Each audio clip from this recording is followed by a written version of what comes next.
जय माता दी दोस्तों, हैप्पी नवरात्रि। आज से नवरात्रि शुरू हो चुके हैं और आज नवरात्रि का पहला दिन है।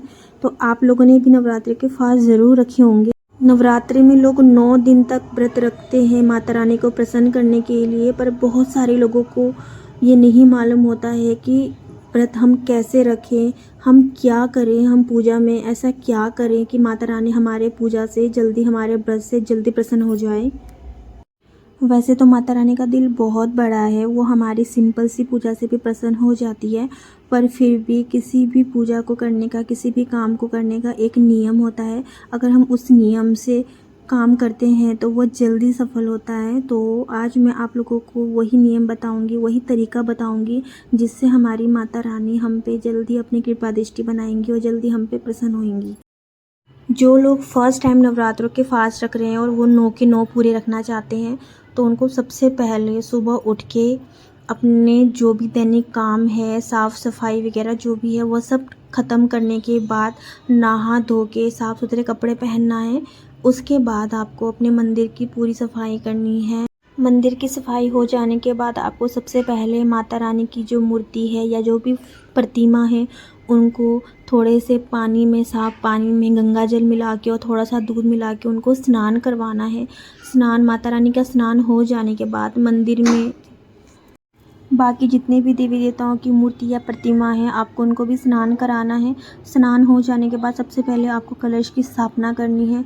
जब भी आप कलश की स्थापना करते हैं तो आपको ये सोच के करना है कि इस कलश में सारे के सारी देवी देवताओं का वास होने वाला है और इसी कलश में माता रानी का स्वरूप भी विराजने वाली हैं। तो आपको माता रानी से प्रार्थना करनी है कि हे माँ, मैं आपके नवरात्र के सारे व्रत रख रही हूँ, तो मुझे शक्ति दो, मुझे इतना शक्ति देना कि मैं आपके व्रत पूरे कर सकूं और मेरे व्रत में कोई भी अड़चन या कोई भी रुकावट ना आए। अगर मुझसे कोई भी गलती हो जाए जाने अनजाने में, या मुझसे कोई मिस्टेक हो जाए, तो आप मुझे अपनी बेटी समझ के या अपना मुझे बच्चा समझ के मेरी उन गलतियों को आप माफ़ करना और मेरी पूजा को सफल करना। आपको इस तरीके से माता रानी के आगे हाथ जोड़ के अपने हाथ में एक फूल लेके प्रार्थना करनी है। और उसके बाद आपको माता रानी के नाम से अखंड ज्योत जलानी है। अगर आप जलाना चाहते हो तो आप जला सकते हो। अगर आप खेतरियाँ बोना चाहते हो तो आप माता रानी के इस प्रतिमा के सामने या माता रानी की मूर्ति के सामने खेतरियाँ भी बो सकते हैं। आपको सुबह शाम खेतरी की भी पूजा करनी है, अखंड ज्योत की भी पूजा करनी है और आपको कलश की भी पूजा करनी है। जैसे जैसे आप माता रानी की पूजा करेंगे वैसे वैसे आप इन सब की भी पूजा करेंगे, इन सब की भी आरती करेंगे। इससे माता रानी हमारी जल्दी प्रसन्न होएगी। खेतरिया बोने के बाद आपको माता रानी के आगे धूप जलाना है।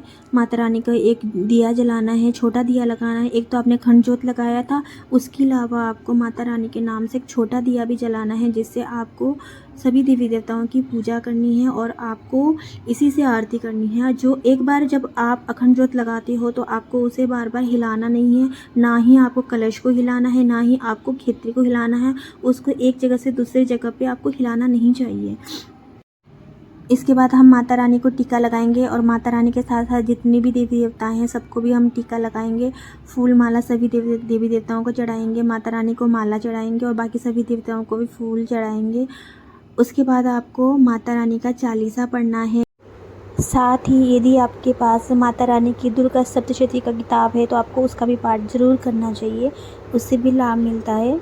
और जो लोग माता रानी के नवरात्र फर्स्ट टाइम रख रहे हैं और जिनको माता रानी का कोई सा भी मंत्र नहीं आता, वो लोग माता रानी की इस सिंपल से मंत्र का जाप कर सकते हैं। ओम दुर्गाय नमः या फिर जय माता दी का जाप करते रहिए, उससे भी व्रत का फल आपको मिलेगा। पूजा हो जाने के बाद लास्ट में आपको माता रानी की आरती करनी चाहिए। साथ ही आपको गणेश जी की आरती भी करनी चाहिए। गणेश जी की आरती इसलिए की जाती है क्योंकि गणेश जी को सभी देवी देवताओं में सबसे पूजनीय माना जाता है और सबसे पहले इनकी पूजा की जाती है। इसलिए सबसे पहले आपको गणेश जी की आरती करनी है, फिर आपको माता रानी की आरती करनी चाहिए।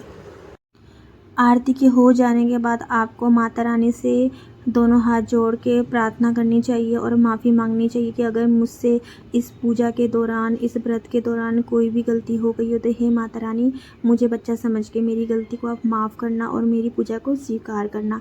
उसके बाद आपको आपने जो भी प्रसाद बनाया है या आप जो भी खाना खाना चाहते हैं शाम को, वो आपको माता रानी को सबसे पहले भोग लगाना है। उसके बाद आपको उस प्रसाद को खुद ग्रहण करना है और घर में जितने भी मेंबर्स हैं उनको भी थोड़ा थोड़ा आपको प्रसाद ज़रूर देना चाहिए और उनके माथे में भी ज़रूर टीका लगाना चाहिए।